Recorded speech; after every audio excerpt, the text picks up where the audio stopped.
Welcome to Tales of the Ever After.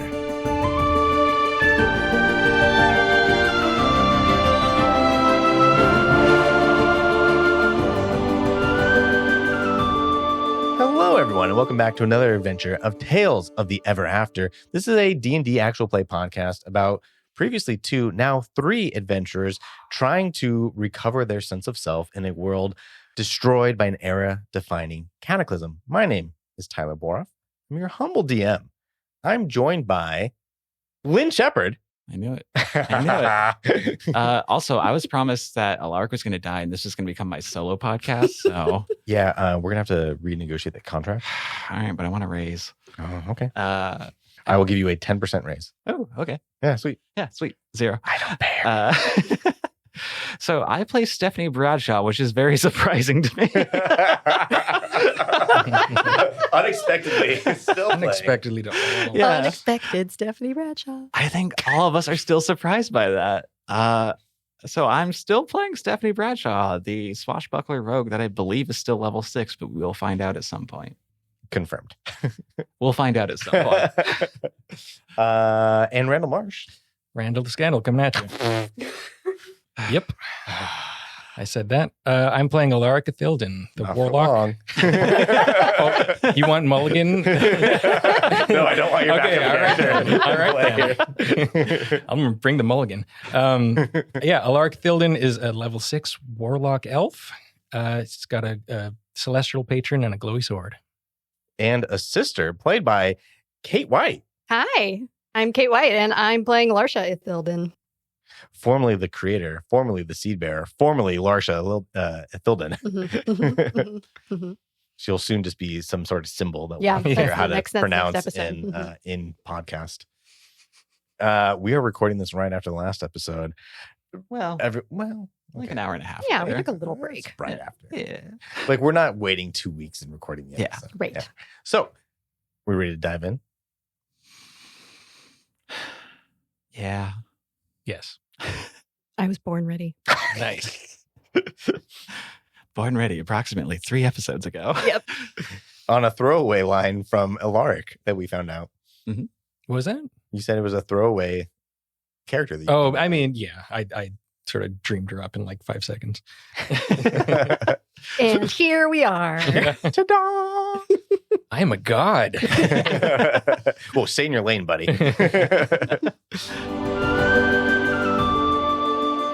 Last time we left you, against all odds, Alaric, Stephanie, having found your way into a town that was grown out of the ground and forest itself, mixed with mortals of all different backgrounds, Ethiel walking around, spirits floating in the trees, built, oversaw, and controlled by the Creator.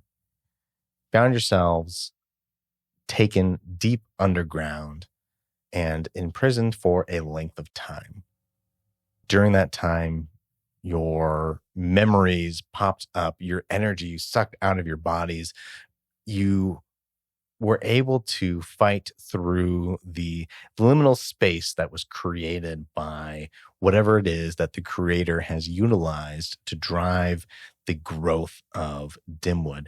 You found yourselves face to face with her once again and discovered that it was in fact Alaric's long-lost sister, Dalcia, who had been impacted greatly by the cataclysm and had stumbled across a stone fragment, which is now in your possession, that you still don't quite know what or why it is as powerful as it is, but related to the journey that you've been sent on, which specifically has been to find out why in Sandrill did the very ground itself seem to attack the Ethiel that lived on your island.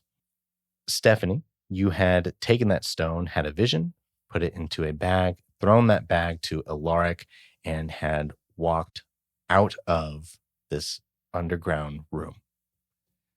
Alaric, you and Dalcia are still left behind. You have Caius and another unnamed prisoner with you. Stephanie, we're going to start with you. As you walk through these vines spread out, let you walk through this doorway, you find yourself at a base of a stairwell leading up, and you can see daylight coming out from the top of this spiraling staircase that is hewn from natural dirt and wood itself. Again, everything you've seen here in this place has all been natural and grown from the bones of Dalcia. What do you do, and what are you feeling in this moment after this vision? Once you grab the stone, whatever's going on with Alaric and his sister. You know those days when you're just like pissed off and on a mission, so you're just like walking fast and like everything just kind of feels tense? Yeah. It's that. I would love to find a vendor on my way through that sells potions.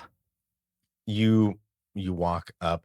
Is that sort of your intent right now? You're like, I just need to go buy stuff. I think she Commerce? finds one on her way through, but I think she is going to start heading like kind of in the direction that she knows her ship was. Because did the cave system that we went through, was it mostly like a straight path or was it winding? It was winding, but when you were back out on the ocean, I mean, you saw that the mountain range was a wall that separated where the once winter town of Lythak was against whatever was beyond it. So while it was winding, I mean, mountain range, ocean. Cool. And then also I have my compass, which I don't know if we've ever mentioned, was Navi's right angle. Mm-hmm. So I would imagine we kind of knew where we dock, so I can follow that too. Yep. Cool. Yeah, your compass always points in the same direction. Mm-hmm. So you're able to get your bearing. Perfect. It's a magical compass. Navi's right angle. Navi's right angle. Yeah. I'd always say, hey, listen. As you're walking. Hey. It's only when you hit the top right C button. Yeah. Okay. So yeah, you're heading in the direction you get to the top. You're in the central, that sort of government building where you were when you first had the audience with the creator. You are off on one of the side rooms, and you're able to kind of walk out. There's more tree wardens out here. They all seem sort of just not deactivated per se, but they are no longer in forward motion, whatever that might mean, right? So they're sort of in their idle animation state, if you will. T-posing. Yeah, they're all T-posing. Perfect. No, they're not T-posing. And you walk your way out of this building, and you're back out in the town. Right now, around like noon, the sun seems to be right up above you. The air is fresh. Your lungs haven't felt fresh air in a month. And so your lungs welcome in this fresh forest air that comes in. You can feel the sunlight against your skin, and there's life. People up here are completely oblivious to everything that goes on beneath the ground and everything that you've just experienced. People are happy. People are just living life as if nothing is wrong. You've got vendors, you've got children out playing, you've got Ethiel and mortals mingling. What is it that you do now? You just keep walking out of town? Yeah, I don't think she cares about any of this at this point. So are you just going to make your way towards like that cave system? You don't know any other way around, by the way. Yeah, I mean, unless I can find somebody that can sell me a potion. Go ahead and make a luck check. I want to call that cocked, but it's not. 6. There are several vendors out. You don't necessarily see any that are actively advertising potions, but different trinkets, armor. You notice that there's like nobody selling weapons or anything of war here that you would normally associate with war. It seems, again, maybe one of the reasons why you felt like this might be an illusion is everything truly is peaceful and serene in this place. Built on top of something horrible to allow it, but it is peaceful. And again, these people live in complete ignorance of what has allowed that to happen. I mean, I'll ask one of the vendors. I'll just be like, do you know anyone who could sell me something restorative? You walk up to this one vendor. It's an ethereal. It looks kind of like the face of a baby tiger. So these striped black lines, this orange face, cute little smushed little look about it. He goes, "Hey, yes, welcome. We've got some potions here. Also, my friend right across the road here, he'd probably be able to sell you something. We call him Marigold." I won't remember that. Do you have any sort of potions that could help me heal or gain back some stamina, energy, rejuvenation? I'm not of a certain nature, if that's what you think I'm implying, but just to. I've got. Oh, yes, I see. Yes, we've got a few of these. We call them superior healing potions. And how much are those? These are 150 gold apiece. I will give you 75. I will give you, and he puts that one back, a regular healing potion for 50 gold. I will give you 25. He takes that back. The first one was a good deal. That's really Jeez. I'll tell you what. I have in my possession. If only you were traveling with a healer. Or the person who runs the town. I have in my possession this, and I set a bag of ball bearings onto the table. I say, now these have traveled the world far and wide and have come from a faraway land. And while I would hate to part ways with them, I would... Another bag of ball bearings gets set right next to it. He goes, yeah, we're familiar with ball bearings. Ah, I see you are well traveled as well. Yeah. I put 150 gold on the table. Takes the ball bearings and the gold and puts the superior healing potion back on the table. And sorry, you said that your friend had stuff to sell. Oh, the Marigold had just other healing potions that might have interested you as well. His price is the same as yours. Oh, much better. I hate this place. I continue walking. As you are walking out, go ahead and make a perception check for me. 18. As you walk out of town and you're walking through the forest, there's this giant lake that's in front of town, so you have to walk around that through the wood. You can obviously see where the mountains are. They're not far from the edge of the forest, so even through the trees, you know what direction you're going in. And as you're walking through there, you hear off to the side, it sounds like an injured animal, but it's like a baby, whatever it is, that's right around like some trees off to your side. I drink my potion. Okay. What do I roll for that? I don't know how this thing works. I can Superior's look it up in the 8. index. We've only ever had regular healing potions in all of our campaigns. I think it's 8. Healed for 26 hit points. Okay. Drink the potion. What do you do? All right. She looks down the path and then walks over to it. You see that there is, it would almost look like a trap, but it's just a piece of just how nature has sort of formed in this area, where some of these roots were growing at sort of an odd angle, and a baby kitten had just essentially gotten its paw stuck inside there and is just trying to pull its paw out. I hate when you fucking do this to me. All right. I free it. Okay. Mimic bites you. Yeah. You take 380 damage. This is an ancient eldritch cat. Cool. Yeah, you're able to just easily rip the vines away, or sorry, not the vines, but the branches away. The paw looks a little tender and injured, the kitten probably should stay off of it for a little bit, but just immediately starts purring and just nuzzling into your chest. Oh, sorry. Is that it? I'm waiting for the other shoe to drop. Okay. I will continue on my way with the kitten in my arms, and I'll go, I'm going to name you Tailnor. Describe the cat for us. It is a calico. Okay. Medium hair? Actually, you know what? No, short hair. It's like a calico tortoiseshell mix. Because there's a cat in my neighborhood that always hangs out with me when I walk down the street. So I will make it that cat. Additional equipment. 1 kitten. One Tailnor in Can equipment. you spell it Tail Nor? Oh my God, yes. Yes, that is how it is. Yeah, that's Tailnor. It's TAIL''NOR. Okay, perfect.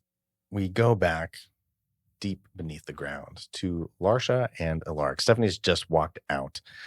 You have the unconscious but stable and alive human.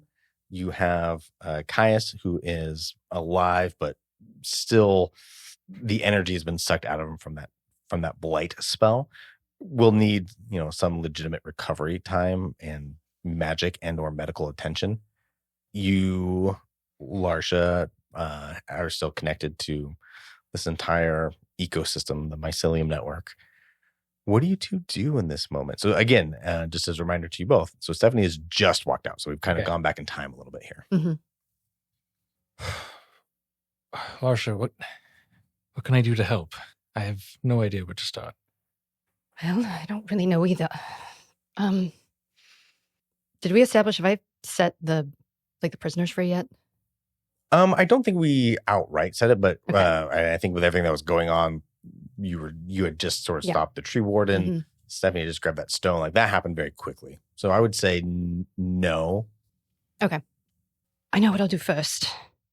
And I'm just going to kind of put my hands on the ground and close my eyes for a moment and just like connect to everything around me and find all of the doors where everyone who's basically being held as a battery is and unlock them and retract all the vines.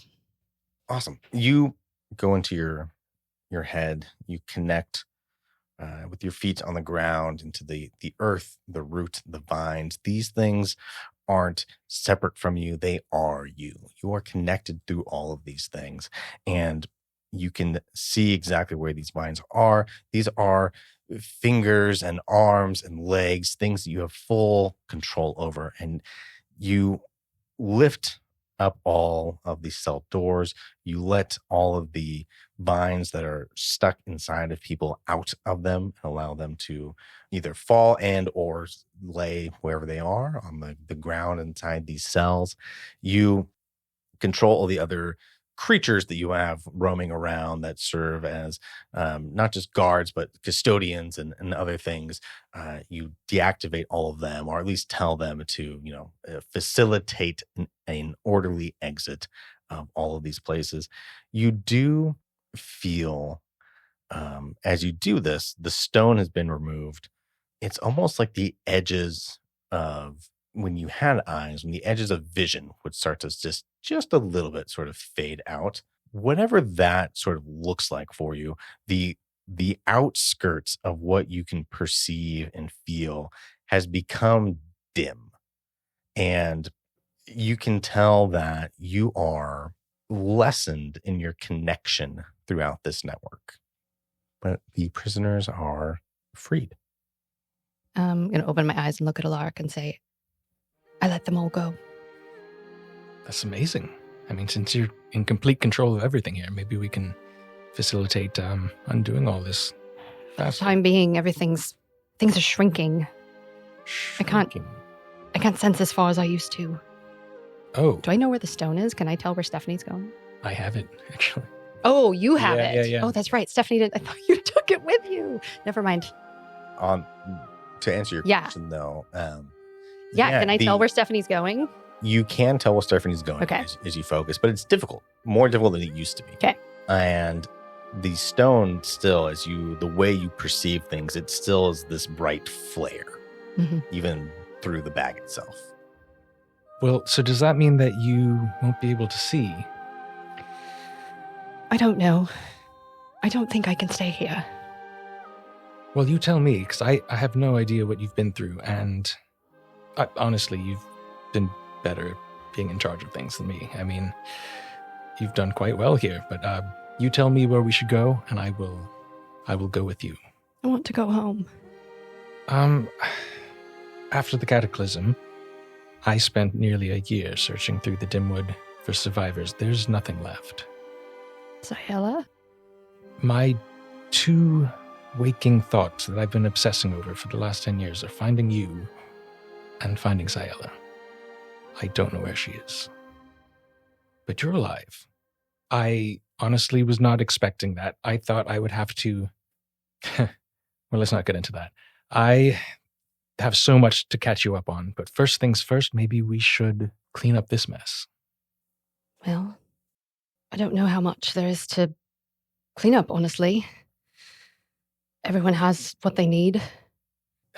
Do you think all the prisoners here will be fine on their own if we were to just leave? Would any of them just are they too far gone? Can you sense if anyone... Can I? Sense what exactly? Well, okay, so like you said, a lot of people who'd been there for a while were just like mentally gone, physically emaciated. Is unplugging any of them just going to kill them outright? Or would they need like a lot of help to get back on their feet? It would require, with the loss of the stone as sort of the nuclear reactor empowering Dalcia, the focus and attention required for her to go over the thousands of prisoners would be immense and take a very long time. Mm-hmm. It is very likely that in freeing them, that some percentage will immediately die, because the only thing keeping them alive at this point was the cyclical energy that was flowing into them to take energy out of them. How much of that would I know intuitively? You intuitively, you wouldn't know that at all. Okay. You would know that, Dalcia. Mm-hmm. Some of them aren't going to make it. Some of them. Would it be worth trying to send your tree wardens to seek out the ones who are most in need? I could try. I think we should. The fewer that die, the better. You see the one tree warden that was in there, its arm blackened from your sorceress burst. Yeah, sorry about that.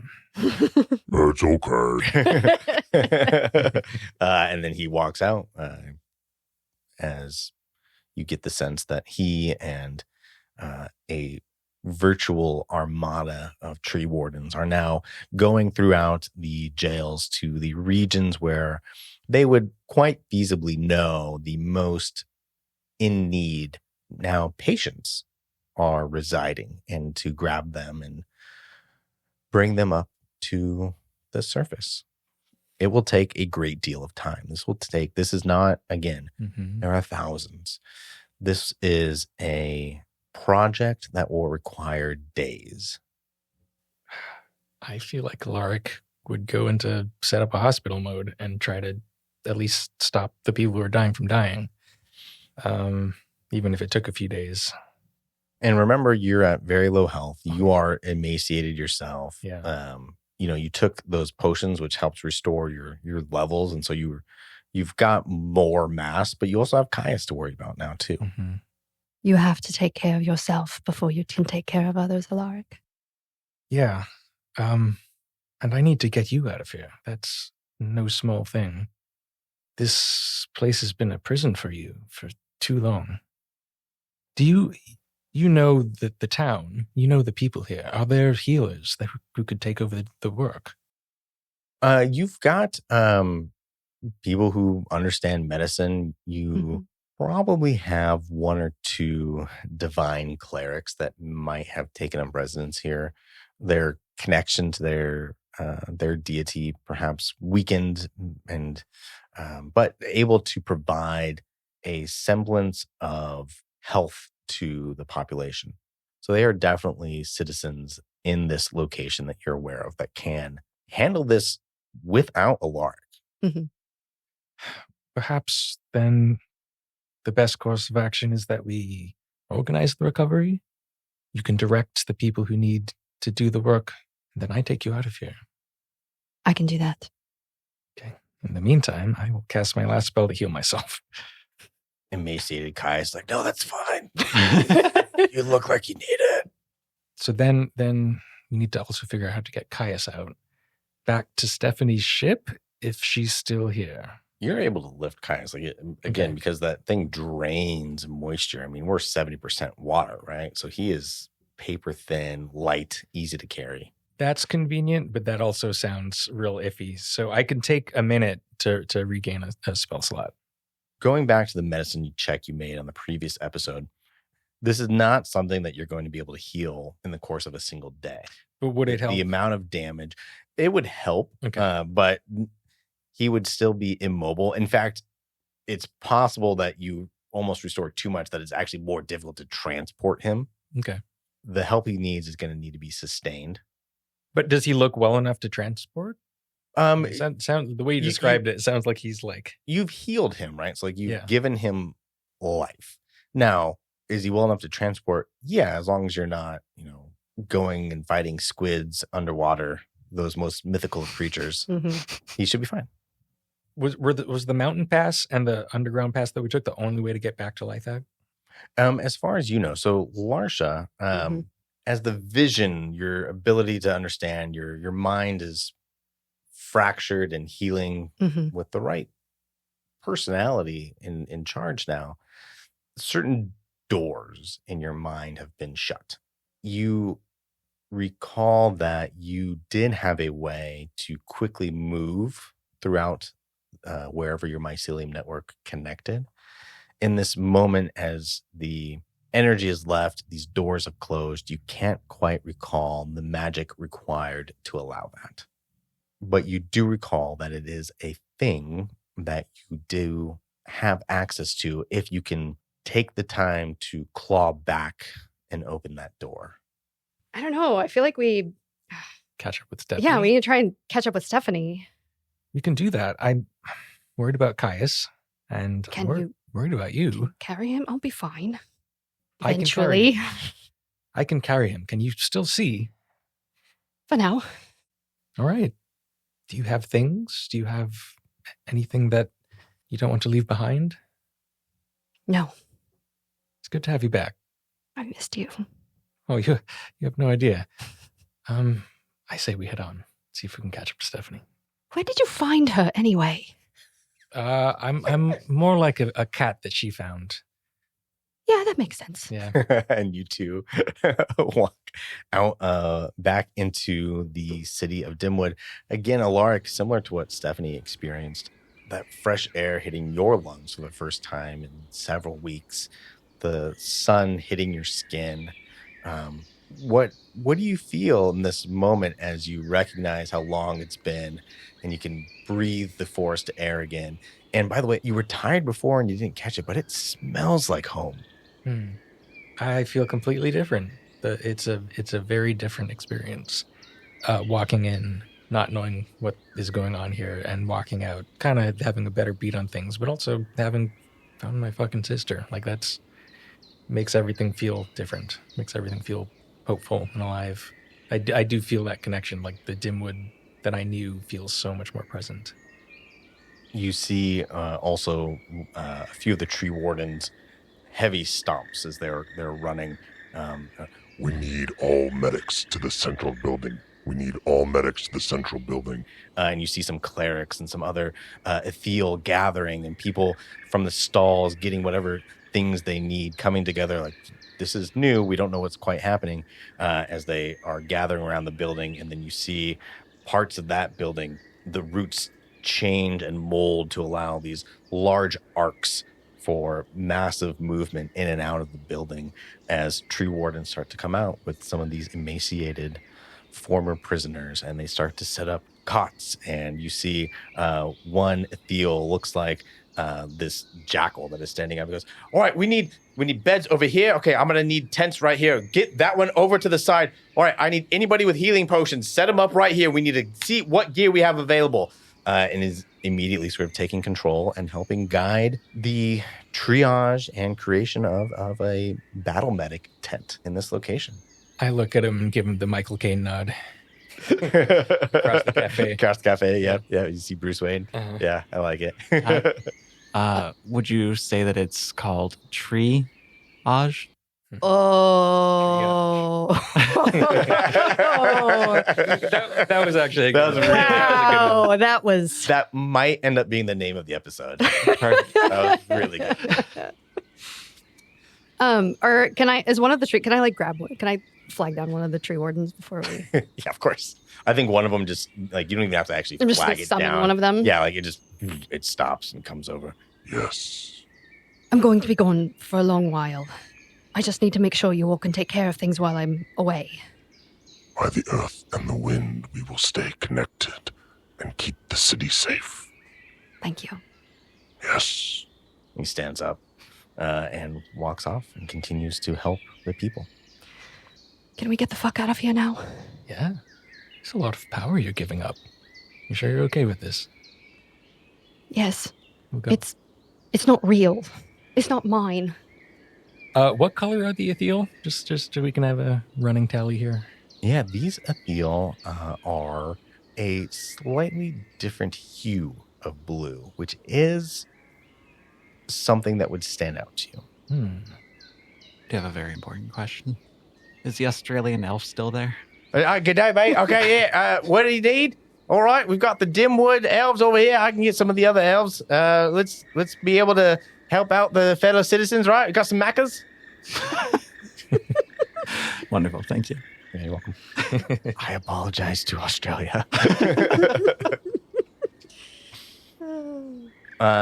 Perfect.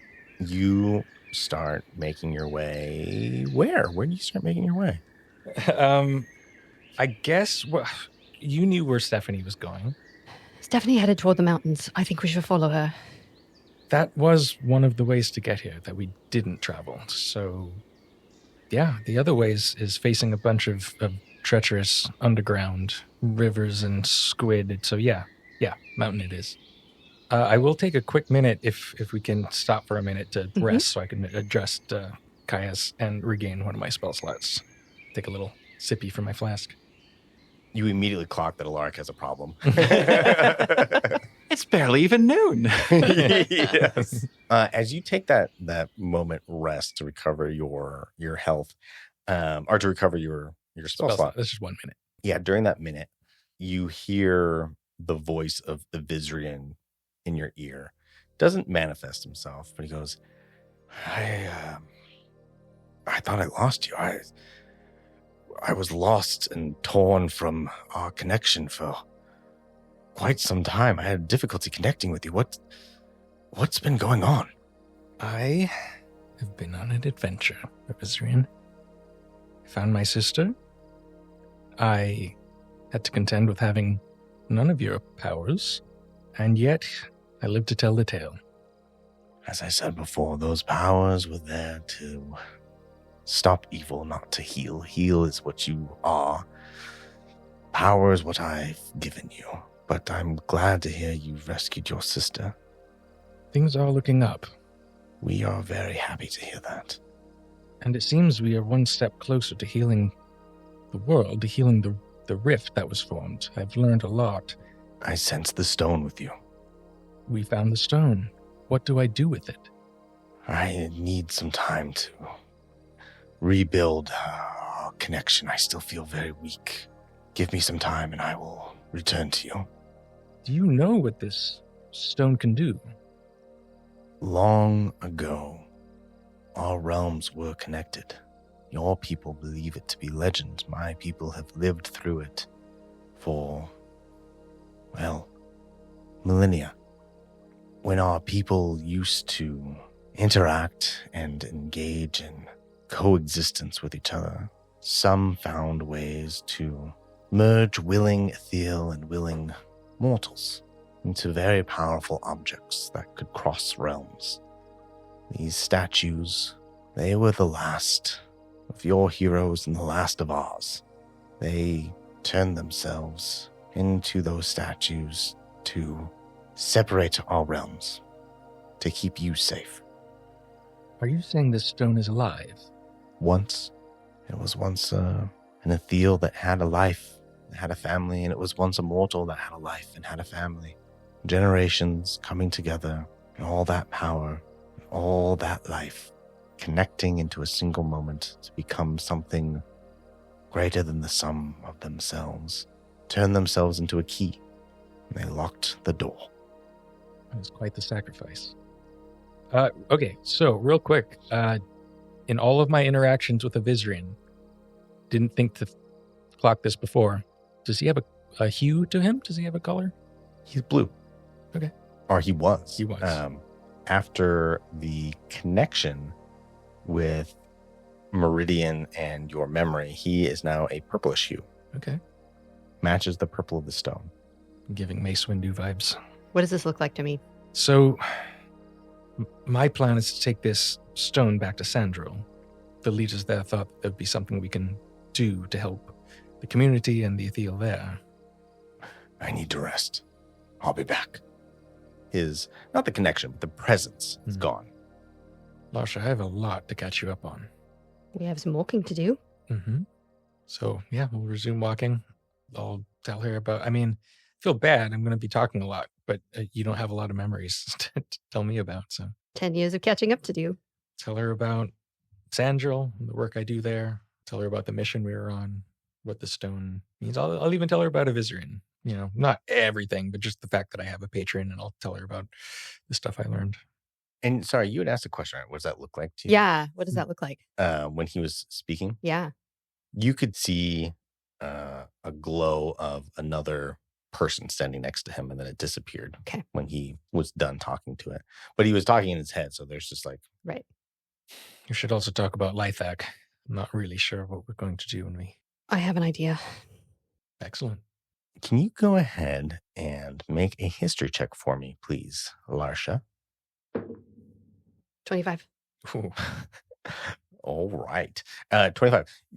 You have this connection. You have this connection to all of the people that were connected to the mycelium network. Part of that is you had access to their emotions and not all of their memories, but the surface memories that they had and their experiences. And then as they fell into dream states, you had access to those dreams. That would be overwhelming if you constantly just opened yourself up to that. So you had learned over time, or at least the creator had learned over time, how to stop and dam up that flow of information, but have also figured out how to create valves that allow you to control what information comes through. Again, as you've lost that core ability to call upon that at will, you still, at least in this moment, as Alaric talks about Lythak, you find that door. And probably because it was brought up the last time you talked to him, so you knew where that door was. Mm-hmm. And you're able to open it slowly to stem the flow of things that would flood into your mind as you opened up your awareness to the Lythakians. On a 25, you had a few of the Lythakians that had made their way through the mountain pass years ago into what was then a fledgling village as you were just starting to create this area. And some of them you captured and brought into your mycelium network. And then a few of them you let leave, but you had distorted their minds. So that way they couldn't return and say what they had found, because at the time everything was fledgling and new. And you didn't want to be at risk of them going back and having the entire village come in and you not yet be prepared to deal with that. The ones that you kept, whose energy you siphoned off, long dead at this point. Mm-hmm. And you still know where that essence of them is. And so you remember not only those things about what had happened, but you know a few other things in this moment as you access that memory. And that is you do see the invasion of this ethereal mass that just came over the ocean, flew in and connected with the city at first, post cataclysm, and was helping at first sort of build up the village and was learning secrets about the people. And you see these conversations that occur where the Athel are asking them about, do you know things about these statues? And they reference the stone and they reference some other things. And these Athel are all red-hued. And as they discuss this with the villagers and they present themselves as helping them out, as they learn that the villagers don't know. And what these Athel didn't know is that they were so close to sort of where you were at this time, but you were lost, confused, and didn't quite know anything. You hadn't built anything. So you were just this unknown hermit that was out in the wild at that time, the Athel became angry, imprisoned these people, and truly did start torturing them, believing that they knew something that they did not know anything about. They could not have known about it. These Athel started to enslave, torture, and murder these mortals in Lifac. And what they would do is also absorb part of their essence, the human essence as well. They weren't necessarily humans, but you know what I mean, the mortal essence from them. The other thing is you get, step 25 is very good. You get a little bit of memories of some of them overheard these Athel talking about using the key to finish what was started. And you also then see this moment where indeed the Imperial Armada shows up. They don't fight the Athel. They do something to immediately deactivate the Athel. They make them, in a very real way, immediately impotent as this power goes out from what appears to be the Empress. She is wearing this full suit of gold-plated armor, this long, flowing, sheen-like cape going behind her, these purplish horns coming out of the top of this beautiful, ornate helmet, and then taking this crystal that she had, and then it spins up in the air. You can see this memory as it spins, it floats, it spirals upwards, and then it starts to expand and expand, kind of like Ghostbusters. All of a sudden, these the proton beams come shooting out of this thing and start grabbing all of the Athel. And this crystal glows red, comes back, spins, becomes this tiny little gem that the Empress puts on a little necklace around her neck. Thanks the people of Lithac, promises to return later, and leaves. All right, that's a lot of information. 25 is very good. So to clarify, the vision that Stephanie had when she touched the stone, we never, to get all of our information on the same page, we would need to catch up. And you don't know what Stephanie saw because Stephanie didn't explain it. You don't know what she saw, but you have seen that vision. Oh, okay. Okay, cool. I've seen the same vision. Same vision. Yeah. Gotcha. Okay, so all of this is happening as Alaric's talking about Lithac. Is that what? A few seconds pass, right? Like it's not like this long, like 10 minutes you were just stoned out. Right. But definitely a few seconds have passed, maybe up to a minute. I'm just going to stop for a minute. Did something happen? Yes. I know what happened in Lithac. Well, beyond what you did as yes. the Seedbringer. That wasn't me. The Athel came. They were asking about the stone. They're asking about this stone. Yes. They terrorized the villagers. They tortured them. They were trying to find it. And they didn't know. They didn't know where it was. How could they? I had just found it. I may have misjudged a person or two. That's exactly what they said happened. And the Empress was there.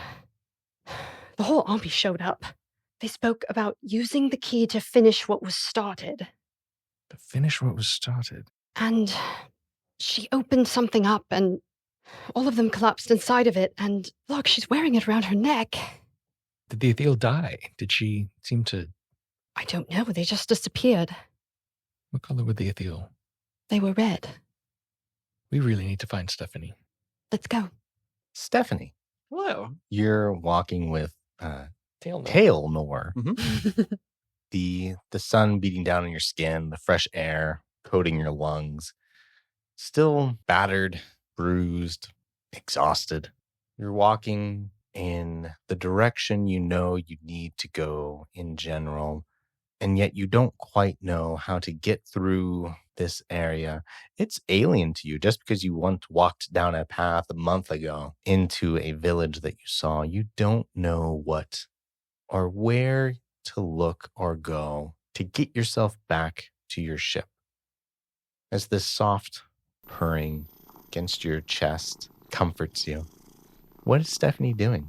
What's going through her mind right now? Well, you may just be a kitten now, but one day you'll be a general.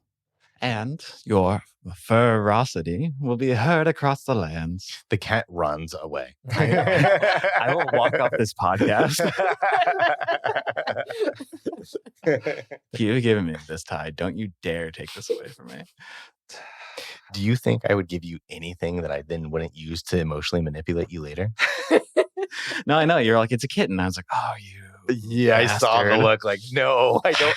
I know I asked for it, but now I don't want it.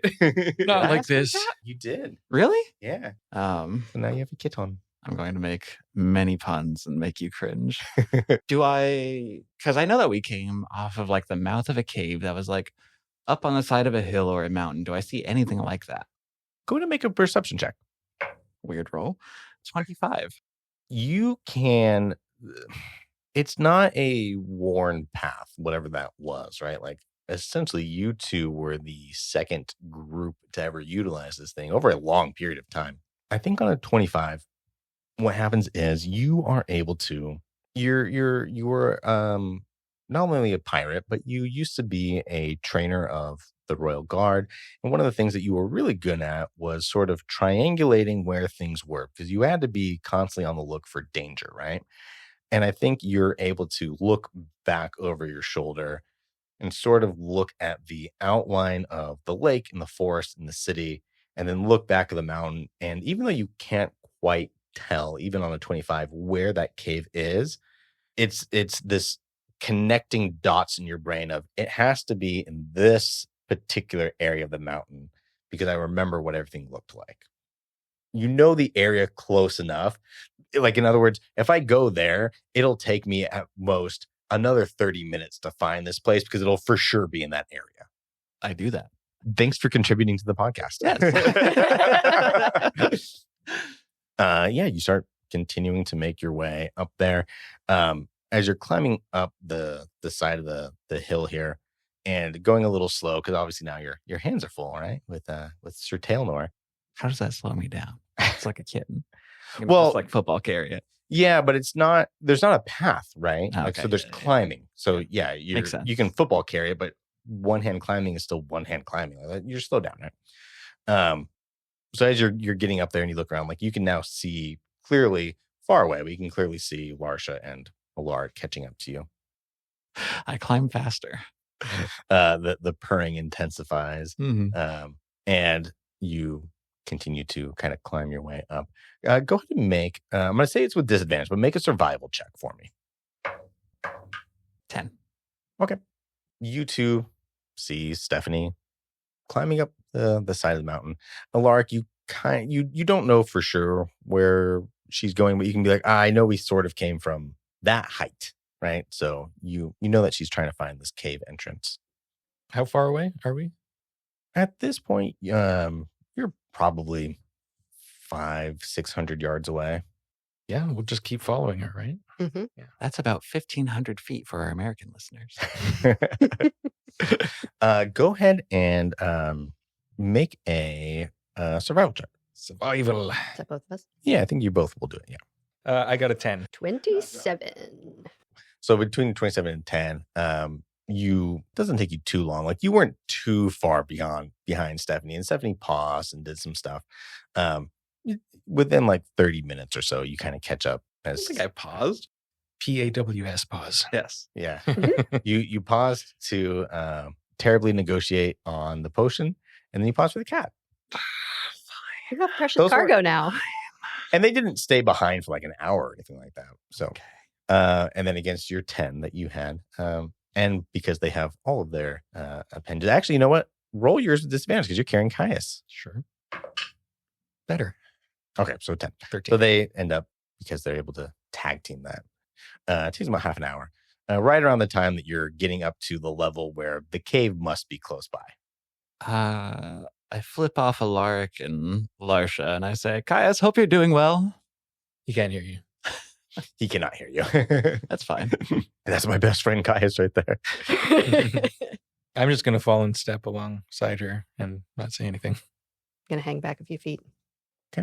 As the tension is in the air, this conflict that exists between the three of you, poor Caius unaware of what he's in the middle of right now.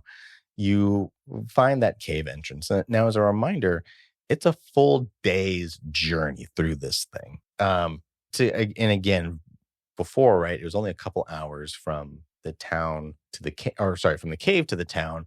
This time it's a couple hours plus because you're climbing up. It took you a few hours. So this is dead center afternoon on this day. You also know that this is not a treacherous cave, but that there are risks and dangers involved in going through this thing. What do? Stephanie, I don't think I can get Caius through that river. We may have to go over the mountain. And if you're planning on keeping that kitten, I don't know if the cat will survive the river either. I don't think she says anything. Okay. What's going through Stephanie's mind right now? I think just that.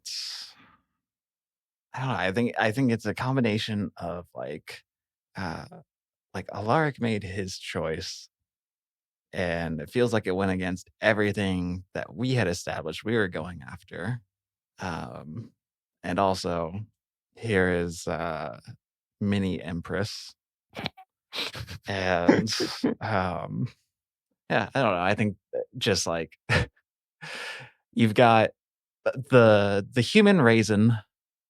You've got the elf with the burned out eyes, and then you've got the elf that has the convictions that allow him to excuse what is basically genocide. And I don't think that's something that she wants to associate with right now.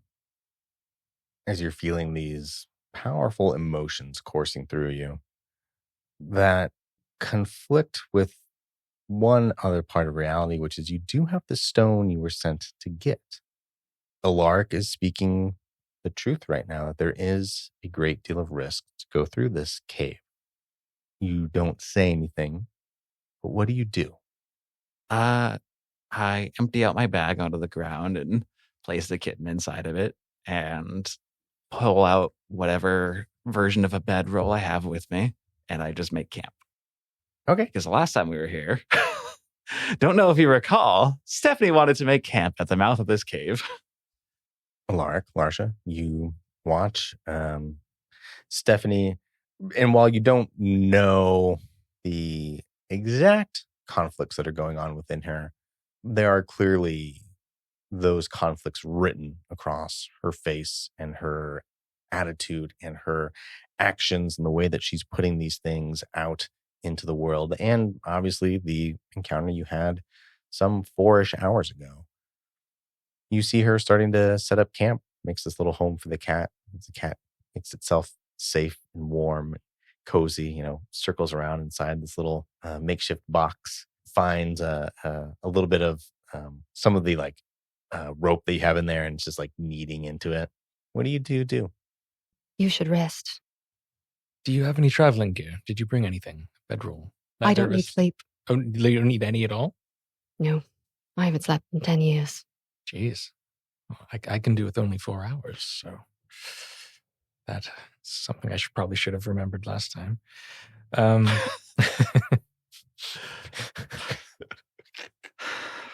And Caius has his gear that we're carrying, I assume.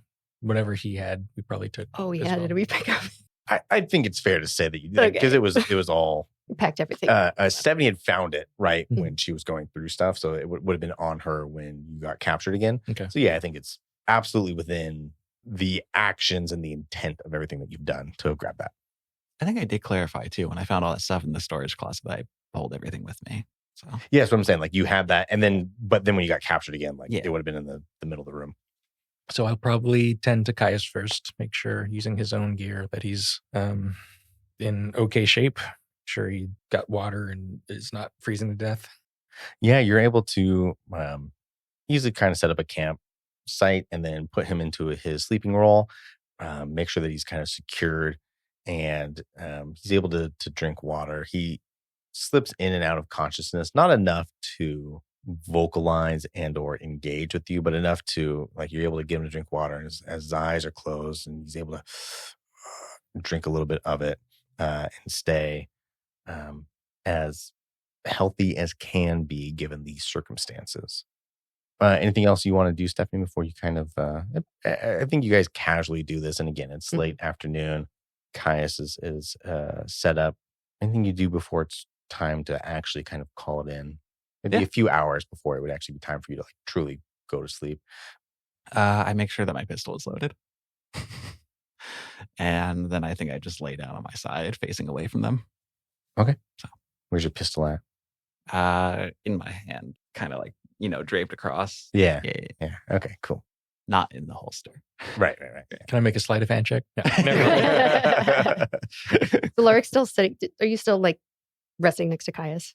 Yeah, I imagine so. I'm having a hard time watching Caius, like how sick he is. And so I'm going to step a few feet away, kind of sit up against the rock face or whatever, and kind of hug my knees to my chest. And I'm just going to start kind of summoning like different elements and trying to focus on them to try and make myself feel better. Do you need a bedroll? No. Yeah, I think I've got a lot to process. So, as I go into my trance, I'm just going to keep my eyes on Larcia and just make sure she's doing okay. Yeah. So, elves, it's referred to as a trance, but you still, what we would, as an outside observer, view, still sleep. Mm-hmm. Your level of consciousness is a little higher than those that do need true sleep, but you want a bed and you want pillows and you want to be comfortable, and those things are still required in order for you to benefit from what we call a trance, but what is truly the elf version of getting rest. Mm-hmm.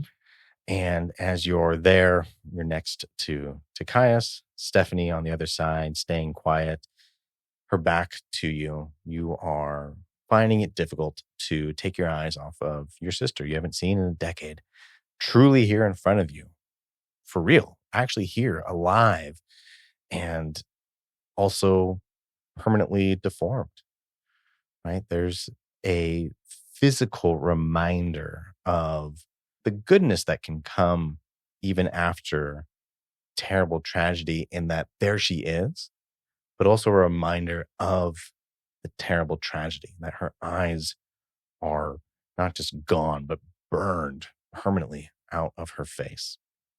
Yeah. Before I actually nod off, then I will ask her, do you think that can be healed? No. And I'm not sure I want to deserve it. Based on what you told me, none of this was your choice. It happened to you. I still did it. It was still my hand. It was your hand, but it wasn't you.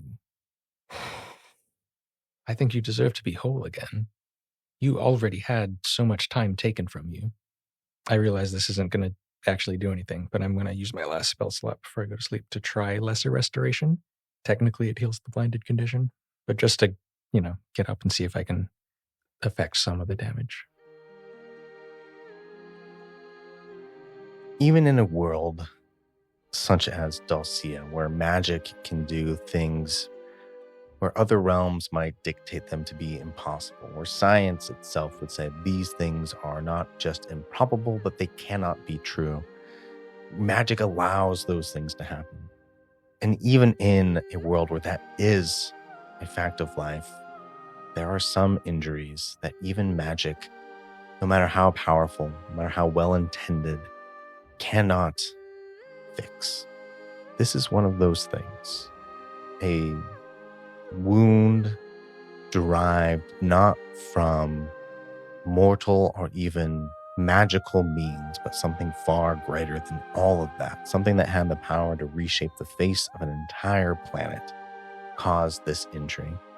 But sometimes it's not the effect of the medicine or the healing that matters. Sometimes it is the gesture that matters.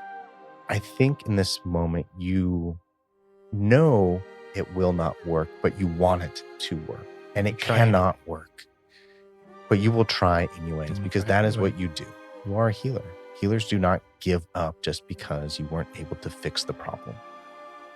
And as you knew it would, it fails. But the gesture in this moment I believe has more of a positive and lasting impact into the well-being of your sister than had you actually been able to restore her vision.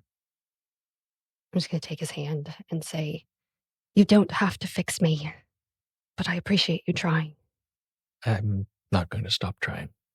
Dalcia, I wasn't there when this happened to you. I have to do everything I can. I have to.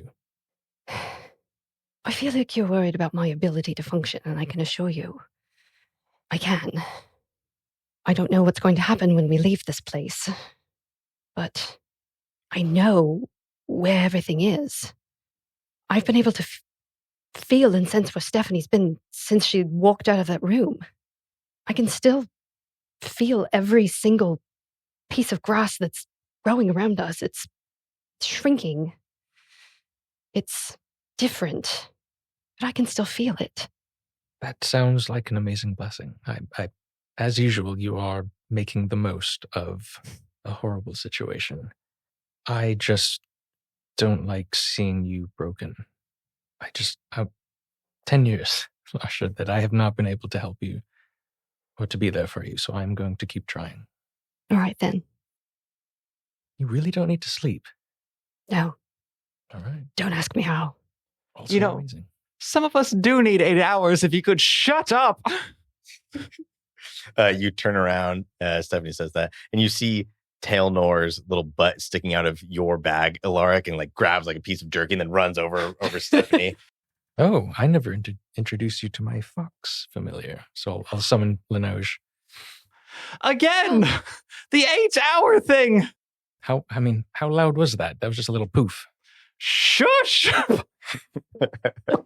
Linoge pops up, then goes and sits on top of Stephanie's shoulder and just stares down at the cat. And then little kitten just stares back up. At first, a little nervous, but the fox Linoge just lowers its ears down, lowers and bows its head, and then little snoots boop as Linoge and little Tailnor make nice with each other. And See, then that wasn't Linoge so jumps hard. off Stephanie, much to her frustration that happened at all, but probably struggling a little bit in the cuteness that was the cat and the fox connecting with each other as Tailnor slowly just kind of curls up against the curve of your stomach as you're on your side, chewing the piece of jerky that stole from Alaric's bag, which is a month old, but it's a cat. He'll be fine. And starts to go to sleep. Do you go back to your sleeping bag? I'll go back to my sleeping bag. I'll let Larsha get to know Linoge so she can have some company while I sleep. You go lay down and fall asleep. You have Linoge. You have Stephanie. You have a little cat named Tailnor, Caius, and your sister Larsha. The edge of this cave mouth in an area that should be impossible to exist, and yet it does. And things aren't perfect right now, but they are, in an odd way, the best they've been in a very long time for both Stephanie and Alaric. Even if Stephanie does truly not feel it in this moment, which is fair for the things that Stephanie has gone through. Larsha, as you watch these familiar strangers fall asleep, you once again see that glow of another entity that is sitting at the edge, watching over everybody. And with that, we will pick this up next time.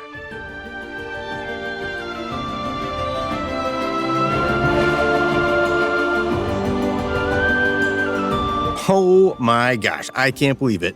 We've wrapped up our very first arc. Thank you so much for joining us along this fantastical journey between us friends. Tales of the Ever After is Randall Marsh as Alaric Ithilden, Lynn Shephard as Stephanie Bradshaw, Kate J. White as Larsha Ithilden, and Tyler Boroff, that's me, as your DM. Our theme music is by Randall Marsh, and our cover art is by Lisa Turbant. Connect with us on social medias. We're on Instagram Threads, Tales of the Ever After, and on Blue Sky at Tales of Ever After. We also have an email account if you're interested in connecting with us that way.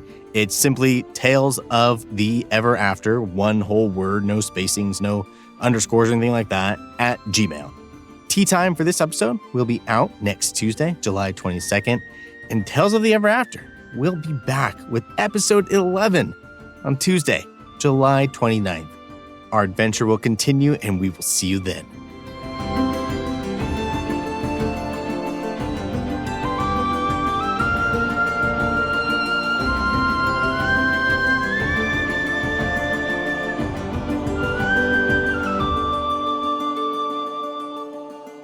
I didn't tell you about the second squid. Is that the land squid? Yes, land squid. Yeah, don't worry about that one. No. Land squid are common. This is an underwater squid. You see land squid wherever. Yeah. They're like this world's deer. Yeah.